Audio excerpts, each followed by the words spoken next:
The man who will lead Ukraine says he's ready to deal with Russia, but he had some very tough words to say for the pro-Russian rebels. This is Ukraine's new president-elect. Early results show he won yesterday's vote in a landslide. He's a billionaire who made a lot of his fortune from the chocolate industry. Hence the nickname, the Chocolate King. He says he supports strong ties with Europe and wants to meet with Russian officials within the next few weeks. They say they're ready to do the same, but the new leader says he will not negotiate with pro-Russian rebels. They just murderer. They just a bandit. They just a killer. They just a terrorist. That's the case. And if you expected that I will find out the support of these people, no way, no chance. Secretary of State John Kerry today congratulated Ukraine on its election, saying it shows that Ukrainian people want to live in a democracy and peaceful country. The president-elect says his first act will be to visit eastern Ukraine, where the deadly fighting has been raging now for months. And we saw a new attack today at an airport.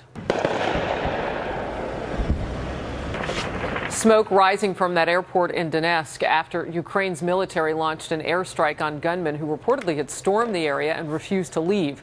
Officials closed the airport, canceled flights, but say the rebels are not in control. Former State Department senior advisor Christian Whiten joins us now. He is the author of the book, Smart Power Between Diplomacy and War. Christian, always good to see you.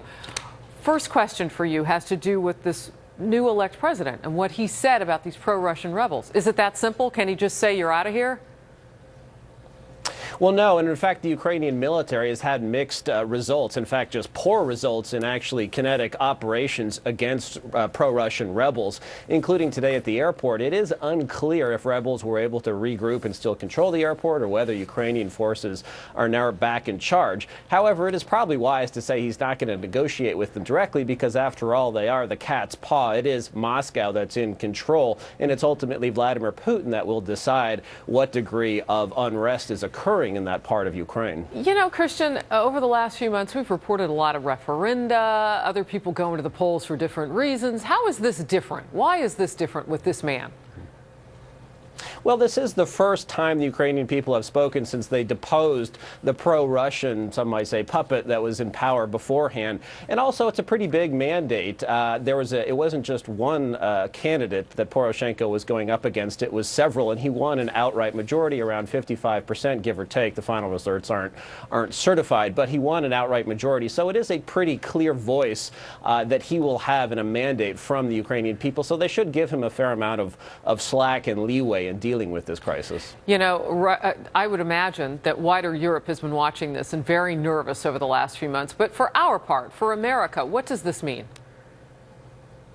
Well, it means we have a willing partner if we're willing to sort of accept one in Ukraine. The problem is we haven't really come up with a coherent policy. We've made life difficult for a few friends of Putin, although not really, targeted sanctions that prevent them from visiting the United States, even though they never would have. But we haven't really developed a narrative, a clear political response, something that, like the Cold War, where we made clear that we stood for freedom and democracy, and so did our partners, in explaining that Putin stands for misery and oppression, and not just for people outside of Ukraine. Actually, within his own country, explaining that to Russians again, as we did during the Cold War. These are things that we ought to do that haven't done.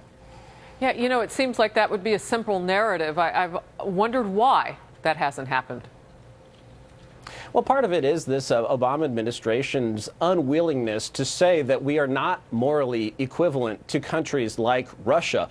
To say that, for example, even Russian speakers outside of Russia, Russians outside of Russia, have it better under Ukraine's government. They have more rights than they do under Putin's. But, we've approached the world as if we're on a moral equivalence with the bad guys of the world. That's been reinforced, unfortunately, by Snowden. What we need is a president or presidential candidates to come and say, no, we're not perfect, but we do stand for freedom and democracy, and we're better than people like Putin. Christian Whiten, thank you for joining us on this Memorial Day. Thank you, Harris.